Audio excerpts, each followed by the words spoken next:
NDA गठबंधन द्वारा यानी कि वर्तमान में बन रही सरकार के द्वारा सेंट्रल हॉल में की गई मीटिंग अपने पार्टी के वरिष्ठ नेताओं द्वारा थोड़ा सा अभी सुर्खियों में बना हुआ है। ये सेंट्रल हॉल जो है क्यों इतना महत्व रखता है भारत में? ये सेंट्रल हॉल वैसे संसद भवन के अंदर स्थित है और ये संसद भवन का निर्माण 1921 से 1927 के 27 में इसका अंततः उद्घाटन कर दिया गया लॉर्ड इरविन के द्वारा। लेकिन बात यह नहीं है, आखिर ये क्यों इतना अभी चर्चा का विषय बना हुआ है? कहा जा रहा है कि अभी सरकार आपका बना नहीं तो आपने प्राइवेट मीटिंग क्यों कर लिया सेंट्रल हॉल में? क्या सेंट्रल हॉल में प्राइवेट मीटिंग नहीं किया जा सकता है? सारे विषयों पर आज हम लोग चर्चा करेंगे। वैसे आज पीएम तीसरी बार बनने जा रहे हैं श्री नरेंद्र मोदी जी, तो हमारे तरफ से बहुत बहुत बधाई हो। इससे पहले प्लीज आप लोग इस चैनल को सब्सक्राइब कर लीजिए और बेल आइकन को भी हिट कर लीजिए। चलिए चलते हैं सेशन में आगे। ये सेंट्रल हॉल जो है ना काफी महत्व रखता है हमारे भारत में। ये वही सेंट्रल हॉल है जहाँ पे हमारे देश का संविधान लिखा गया था। संविधान को लिखने में टोटल 2 साल 11 महीना और 18 दिन का टाइम लगा, इसलिए इतना महत्व रखता है। और इतना ही नहीं, इस सेंट्रल हॉल में भारत के प्रेसिडेंट यानी कि राष्ट्रपति के द्वारा संयुक्त बैठक बुलाई जाती है लोकसभा और राज्यसभा की। इतना ही नहीं, यहाँ पे जब यूएसए के प्रेसिडेंट आए थे बराक ओबामा, उनके द्वारा हमारे देश के सांसदों को संबोधित किया गया था।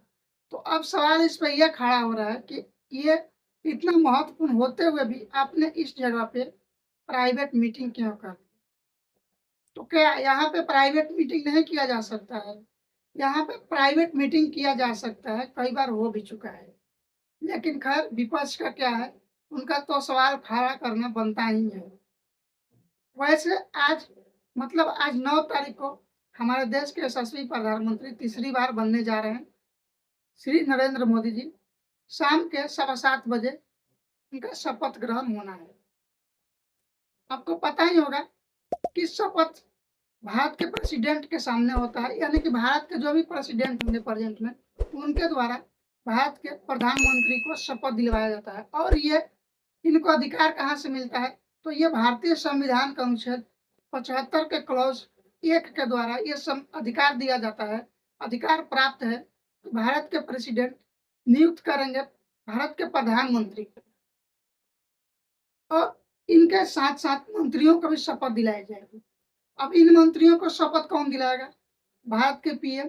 तो ऐसा नहीं है, इन मंत्रियों का भी शपथ भारत के प्रेसिडेंट के द्वारा ही मतलब कराया जाएगा। लेकिन भारत के जो भी प्रधानमंत्री होंगे उनके सलाह पे, ऐसा मतलब हमारे संविधान में प्रावधान है कि जो भी मंत्री पद का शपथ लेगा या तो पीएम की तरफ से ये सजेस्ट किया जाएगा कि ये लोग हमारे कैबिनेट में शामिल होंगे, प्लीज आप इन्हें शपथ दिलाइए। मतलब ये अधिकार है राष्ट्रपति को शपथ दिलाने का, लेकिन प्रधानमंत्री के सलाह पे शपथ दिलाया जाता है मंत्रियों को। मंत्री पद का शपथ प्रधानमंत्री की सलाह पे राष्ट्रपति के द्वारा